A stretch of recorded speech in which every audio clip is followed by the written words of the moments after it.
कहानी की शुरुआत एक टीवी न्यूज से होती है जिसमें अभी बताया जा रहा था कि जल्द ही पृथ्वी के पास से एक बहुत ही बड़ा कोमेट गुजरने वाला है, जहां से आगे दिखाया जाता है कि ऐसा ही एक और कोमेट आज से पूरे 433 साल पहले भी पृथ्वी के पास से गुजरा था। अब इस न्यूज को देख रही थी डॉक्टर किम, जो कि एक वैज्ञानिक है, जो कि अभी नॉर्थ और साउथ कोरिया दोनों ही देशों की जॉइंट फोर्सेस के लिए एक न्यूक्लियर बॉम्ब बनाने वाले प्रोजेक्ट पर काम कर रही है। और इसी सिलसिले में अब दोनों देशों की मीटिंग होती है, जहां वे डिस्कस कर रहे थे कि कैसे पूरी दुनिया की ओर से उन पर ये न्यूक्लियर बॉम्ब सरेंडर करने का दबाव है और जिसे कि कल तक उन्हें यूनाइटेड नेशंस को सौंपना होगा। मगर यहाँ नॉर्थ कोरिया का आर्मी हेड कैंग इस फैसले से खुश नहीं था, जहां अब मीटिंग खत्म होने के बाद वो जबरदस्ती पहले डॉक्टर किम को किडनैप कर उससे वो न्यूक्लियर बॉम्ब हासिल करता है और फिर चुपके से उसे पानी के रास्ते अपने देश में ले जाने लगता है, जहां डॉक्टर किम अभी भी उनके कब्जे में थी। वहीं अब तक साउथ कोरिया के आर्मी बेस को पता चल चुका था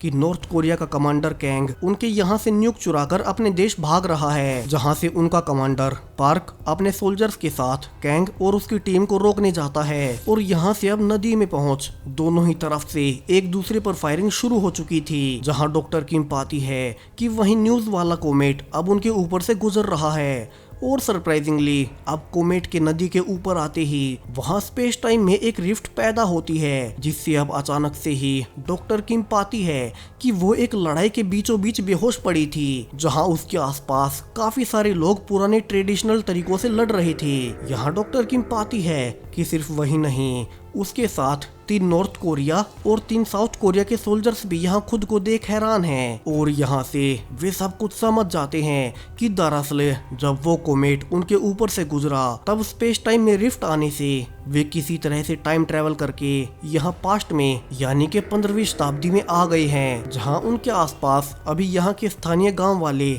उन पर कब्जा करने वाले इन्वेडर से लड़ रहे हैं। यहाँ से सारे ही सोल्जर्स हैरान थे कि वे अचानक से टाइम ट्रेवल करके यहाँ कैसे आ गए, मगर तभी इन्वेडर्स अब उन पर भी अटैक करने लगते हैं। तो सोल्जर्स उन्हें आधुनिक बॉम्ब से उड़ा देते हैं और वहां से जाने को कहते हैं। अब इन्वेडर्स के लिए उन सोल्जर्स के हथियार उनकी समझ के बाहर थे, तो वे गुस्से में वहां से चले जाते हैं। वहीं अब गांव वाले उन सभी का धन्यवाद करने लगते हैं, क्योंकि उन्होंने अभी अभी उनके गांव पर कब्जा होने से बचा लिया था। अब कुछ देर बाद सब कुछ समझने के लिए वे सभी लोग मिलकर एक गुफा में रात बिताते हैं, जहां दोनों ही दुश्मन देशों के हेड एक दूसरे पर यहां फंसने का आरोप लगाने लगते हैं, क्योंकि नॉर्थ कोरिया के सोल्जर्स ने इलीगल रूप से उनका न्यूक चुराने की कोशिश की। मगर तभी डॉक्टर किम दोनों को यहाँ शांत कर समझाने लगती है कि अभी तो पहले उन्हें अपने समय में वापस जाने का सोचना चाहिए, और सबसे जरूरी चीज जिस पर अभी तक किसी का ध्यान नहीं गया था, दरअसल उनकी बोट में वो न्यूक्लियर बॉम्ब भी था,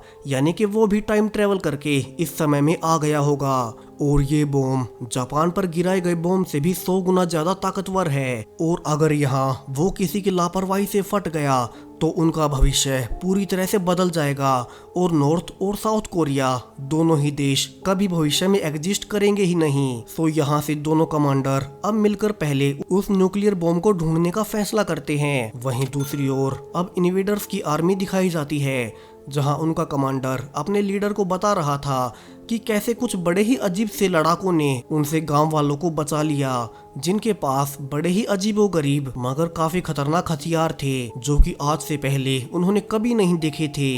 मगर उनके लीडर को उन पर भरोसा नहीं था, और वो अपने कमांडर से कहता है कि पहले वो गांव जाकर उन 6 सोल्जर्स को जान से मारे और फिर वे उस गांव पर कब्जा कर लेंगे। वहीं दूसरी ओर जिस गुफा में भविष्य से आए हुए सोल्जर सो रहे थे, वहां उसी गांव का एक चोर आता है, जो कि उन सब के हथियार चुराकर भागने लगता है। हालांकि यहाँ 2 सोल्जर्स उसे पकड़ लेते हैं, मगर अब तक उस गांव के गार्ड्स ने उन्हें देख लिया था, तो वे अब उस चोर और दोनों सोल्जर्स को किंग के सामने पेश करते हैं, जहाँ कैंग और पार्क दोनों ही कमांडर अब गांव वालों के कपड़े पहन देखने जाते हैं कि वहाँ क्या हो रहा है, जहाँ चोर का नाम सन बताया जाता है। अब पार्क को ये नाम जाना पहचाना लगता है, और जब वो मौजूदा समय और जगहों को मैच करता है तो पाता है कि सन, जो कि एक चोर है, वो असल में आगे जाकर कोरिया का सबसे बड़ा वॉरियर बनने वाला है, और वही भविष्य में जापानीज इन्वेजन से कोरिया को अपने दम पर बचाने वाला है। यहाँ तीनों ने ही ये सब अपनी हिस्ट्री बुक्स में पढ़ा था, मगर मगर अब यहाँ तीनों ही ये देख हैरान थे कि जिस नेशनल हीरो के बारे में वे सुनकर बड़े हुए थे वो तो यहाँ एक मामूली सा चोर है। वहीं अब वे पाते हैं कि यहाँ के किंग ने अब उस चोर और दोनों ही सोल्जर्स का अब अगले ही दिन सिर काटने का आदेश दिया है, क्योंकि वे उनके साम्राज्य में सबके सामने लड़ रहे थे। तो अब उसी शाम अब बाकी के सोल्जर्स जाकर उन दोनों बंदी बनाए गए सोल्जर्स को छुड़ा लेते हैं। वहीं वे साथ में सन को भी ले आते हैं, क्योंकि वे जानते थे कि अगर ये यहीं मारा गया तो उनका भविष्य पूरी तरह से बदल जाएगा। वहीं अब वे सन से पूछने लगते हैं कि उसने उनके हथियार चुराकर कल रात कहाँ छुपाए थे, जहाँ से पार्क सबको समझाने लगता है कि ये तो मशहूर वॉरियर सन है, सो उन्हें कैसे भी करके उसे ट्रेनिंग देनी होगी। और अब अगले ही दिन से सब साउथ कोरिया के सोल्जर्स मिलकर सन को ट्रेनिंग देने लगते हैं ताकि वो वही वॉरियर बन पाए जो कि भविष्य में कोरिया को जापान के इन्वेजन से बचाने वाला है। वहीं नॉर्थ कोरिया के सोल्जर्स कैंग और उसके साथी मिलकर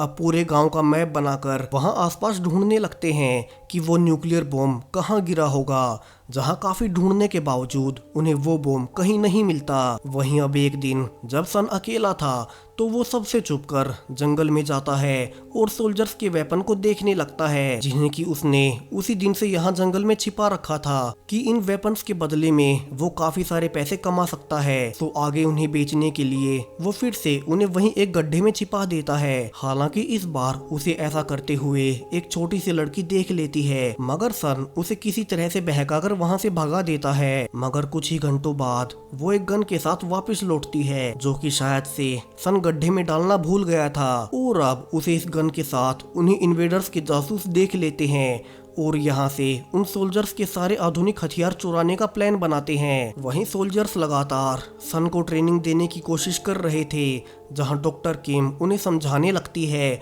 कि जो होने वाला है उन्हें उसे खुद से होने देना चाहिए और जबरदस्ती से इवेंट्स को बदलने की कोशिश नहीं करनी चाहिए। वहीं डॉक्टर किम ये भी कहती है कि पिछले कई दिनों की रिसर्च से उसे एक जानकारी हाथ लगी है और वो अब सभी 6 सोल्जर्स को इकट्ठा कर उन्हें बताने लगती है कि भविष्य में यहाँ टाइम ट्रेवल करने से पहले उसने एक टीवी न्यूज में देखा था कि ऐसा ही एक और कोमेट 433 साल पहले भी कोरिया के ऊपर से गुजरा था और इसीलिए उस रात कोमेट के उनके ऊपर से गुजरने के बाद वे 15वीं शताब्दी में टाइम ट्रेवल कर गए, जो कि उन्होंने एग्जैक्टली 433 साल पहले टाइम ट्रेवल किया है। और उसकी कैलकुलेशंस के अनुसार वही कोमेट आज से पूरे 4 दिन बाद पृथ्वी के ऊपर से गुजरने वाला है और शायद से वे 4 दिन बाद फिर से भविष्य में अपने रियल टाइम में जा पाएंगे। अब प्रॉब्लम ये भी थी कि उन्हें नहीं पता कि उस समय उन्हें कहाँ होना होगा, तो डॉक्टर किम अब उसी का पता लगाने का प्रयास करेगी। वहीं शाम को सोल्जर्स को सन के पास से कुछ नशीले पौधे मिलते हैं, तो वे उन्हें जला देते हैं और सन से कहते हैं कि उसे पता भी नहीं है कि वो कोरिया के भविष्य के लिए कितना इम्पोर्टेंट है, तो उसे ये सब छोड़ना होगा। मगर अब सन गुस्से में उन्हें ही पंच करके चला जाता है। अब रात को एक सोल्जर सन को समझाने की कोशिश कर ही रहा था कि वे तो बस अपने देश का भविष्य सुरक्षित देखना चाहते हैं कि तभी एक तीर सीधा उसके गले पर आकर लगता है और वो वहीं मारा जाता है। और ऐसा करने वाले वही इन्वेडर्स थे जो कि अब सन को भी बंदी बना लेते हैं और अपने कैंप में लाकर उसे टॉर्चर कर पूछने लगते हैं कि उसने उन सोल्जर्स के हथियार कहाँ छुपाए हैं। अगर सन उन्हें बता देगा तो वे उसे आसान मौत देंगे, वरना वे उसे लगातार इतना टॉर्चर करेंगे कि वो सह नहीं पाएगा। और यहाँ से वे ये कहकर उसी सोल्जर का कटा हुआ सिर भी दिखाते हैं जिसे कि उन्होंने मार डाला था। यहाँ से सन अभी भी उन्हें कुछ भी बताने को तैयार नहीं था कि तभी वे उसी छोटी बच्ची को पकड़कर ले आते हैं जिसने भी सन को उन हथियारों के पास देखा था।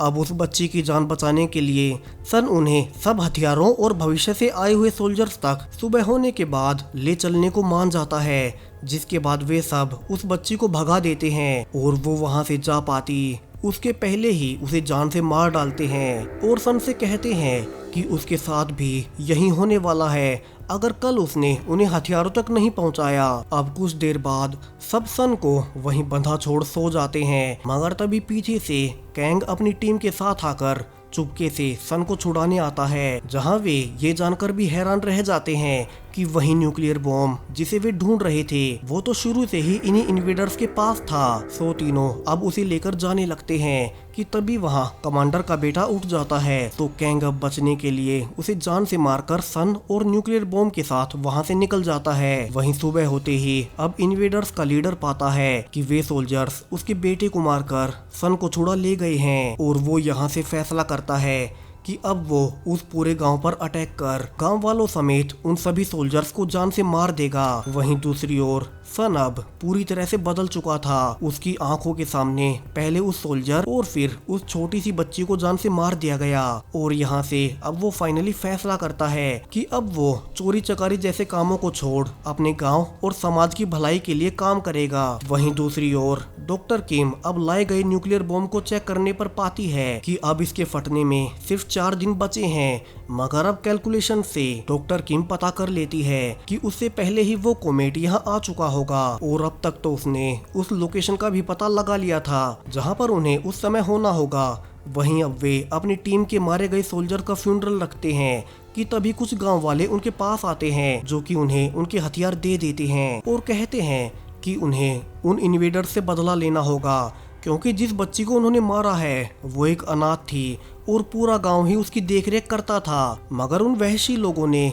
उसे मारने से पहले सोचा तक नहीं। अब यहाँ शुरू में कैप्टन पार्क नहीं चाहता था कि वे यहाँ की किसी भी इवेंट्स को बदलें, मगर अब वो पाता है कि फाइनली सन अब खुद भी उससे रिक्वेस्ट कर रहा है कि वे उसकी मदद करे। अब यहाँ से सब सोल्जर्स मिलकर गांव वालों को ट्रेनिंग देने लगते हैं। वहीं चूंकि उन इन्वेडर्स की संख्या गांव वालों से काफी ज्यादा होगी सो उन्हें प्लान बनाकर इन्वेडर्स को हराना होगा, जिसके लिए अब सन कहता है कि वो प्लान बनाएगा और यहाँ से वो अब पूरे ही दिन आसपास की हर जगह का इंस्पेक्शन करता है और अंदाजा लगा लेता है कि इन्वेडर्स किस रास्ते से अटैक करने वाले हैं। अब यहाँ से सन सबको इकट्ठा करके प्लान समझाने लगता है कि चूंकि इन्वेडर्स को पहाड़ी चढ़कर ऊपर आना होगा सो वे उन्हें इकट्ठा होने से पहले ही मार सकते हैं। और यहाँ से अब बाकी सोल्जर्स को भी यकीन हो चला था कि सन अब धीरे धीरे वही वॉरियर बनता जा रहा है। इसके बारे में उन्होंने हिस्ट्री बुक्स में पढ़ा था, मगर अभी भी उन्हें पता था कि इन्वेडर्स काफी ट्रेंड फाइटर्स हैं तो उन्हें हराना इतना आसान नहीं होने वाला है। वहीं दूसरी ओर डॉक्टर किम पाती है कि उनकी कैलकुलेशन में कुछ गड़बड़ रही थी और शायद से वो कोमेट इन्वेडर्स के अटैक से पहले ही पृथ्वी के पास से गुजर जाएगा। तो यहाँ से डॉक्टर सबको इकट्ठा कर बताने लगती है कि उन्हें यहाँ से चूज करना होगा क्योंकि उनके पास उनके रियल टाइम में वापस जाने का यही आखिरी ऑप्शन बचा है। वहीं अगर वे चले गए तो गांव वाले अकेले रह जाएंगे। अब यहाँ से सब लोग फैसला करते हैं कि वे सब अपने रियल टाइम में वापस चले जाएंगे और गांव वालों को उनके हाल पर छोड़ देंगे। मगर उससे पहले उन्हें सन को यहाँ से भगाना होगा और अब पार्क अकेले में सन के पास जाकर यही बताने लगता है कि उसे यहाँ से गांव वालों को छोड़ भागना होगा क्योंकि इस छोटी सी लड़ाई के लिए सन को अपनी जान खतरे में नहीं डालनी चाहिए क्योंकि भविष्य में उसे पूरे कोरिया को ही जापान से बचाना है। अब ये सुन सन पूरी तरह से गुस्सा हो उठता है कि वो अपने गांव वालों को मरते नहीं देख सकता और उनका साथ वो जरूर से देगा। अब सन को उसकी बात न मानता देख पार्क अब उसे बेहोश कर देता है और फिर उसे एक घोड़े पर डाल गांव से दूर भेज देता है ताकि वो जिंदा बचा रहे। वहीं अब तक सबने न्यूक्लियर बॉम्ब के साथ जाने की तैयारी कर ली थी और सब कुछ उनके प्लान के मुताबिक ही हो रहा था कि तभी नॉर्थ कोरिया के सोल्जर्स को याद आता है कि अगर वे भविष्य में गए तो उन सबको फांसी होने वाली है क्योंकि उन्होंने साउथ कोरिया से न्यूक्लियर बॉम्ब चुराया था। और अब ये जानने के बाद कैंग फैसला करता है कि वो अपने साथियों के साथ यहीं पास्ट में इसी समय में रुक जाएगा और गांव वालों के साथ मिलकर उन इन्वेडर्स का सामना करेगा, जिसके लिए पर्क भी उसका साथ देने का फैसला करता है और वो भी इसी समय में रुक जाता है। मगर इससे पहले वे सब अपने नेम टैग डॉक्टर किम को दे देते हैं ताकि वो इन्हें उनके फैमिली मेंबर्स तक पहुंचा सके। वहीं दूसरी ओर अब होश में आते ही सन वापस से गांव आने लगता है और वो अब कैंग और बाकी गांव वालों के साथ मिलकर इन्वेडर्स का सामना करने को तैयार था। वहीं अब इन्वेडर्स की सेना गांव तक पहुंच चुकी थी और यहाँ से प्लान के मुताबिक अब सब सोल्जर्स बॉम्ब्स और गन से उन्हें उड़ाने लगते हैं, मगर उनके पास इतने एक्सप्लोजिव नहीं बचे थे। जहां इन्वेडर्स काफी भारी मात्रा में थे तो वे अब एक एक करके गांव वालों को मारना शुरू करते हैं। और अब उनका लीडर सन को भी जान से मारने ही वाला था कि कमांडर कैंग उसे बचाने के लिए खुद का सेक्रीफाइस दे देता है और मारा जाता है। वहीं दूसरी ओर इन्वेडर्स की एक और टीम डॉक्टर किम पर भी अटैक करती है, मगर तभी ऊपर से वहीं कोमेट गुजरने लगता है और डॉक्टर किम किसी तरह से आखिरी वक्त पर फिर से टाइम ट्रेवल कर अपने रियल टाइम में वापस आ जाती है। वहीं अपनी सूझबूझ से फाइनली सन गांव वालों के साथ मिलकर इन्वेडर्स के लीडर को मार डालता है और वे फाइनली जीत जाते हैं, जहां अब सिर्फ कमांडर पार्क और उसका एक और सोल्जर ही जिंदा बचे थे। वहीं अब प्रेजेंट टाइम में डॉक्टर किम दोनों ही देशों के जनरल्स को सारी सच्चाई बता देती है कि वे पास्ट में टाइम ट्रेवल कर गए थे। अब यहाँ से कोई भी डॉक्टर किम की बातों का भरोसा नहीं करता, मगर चूंकि अब न्यूक्लियर बॉम्ब फिर से उनके कंट्रोल में था, तो वे अब उसकी बातों को इग्नोर कर न्यूक्लियर बॉम्ब को यूनाइटेड नेशंस को देकर दोनों ही देशों में शांति स्थापित कर लेंगे। अब आखिर में डॉक्टर किम कोरियन इतिहास के सबसे बड़े वॉरियर सन के मेमोरियल पर जाती है, जहां उसे खुशी थी कि कम से कम इतिहास नहीं बदला, जहां से अब पास्ट का सन दिखाया जाता है, जो कि अब अपनी छोटी सी सेना के साथ जापानीज इन्वेजन का सामना करने को तैयार था। वहीं बचे हुए दोनों सोल्जर्स अब उसके जनरल्स थे और इसी के साथ ये कहानी यहीं खत्म हो जाती है। तो वीडियो पसंद आया हो तो लाइक और कमेंट जरूर से करें। Thank you.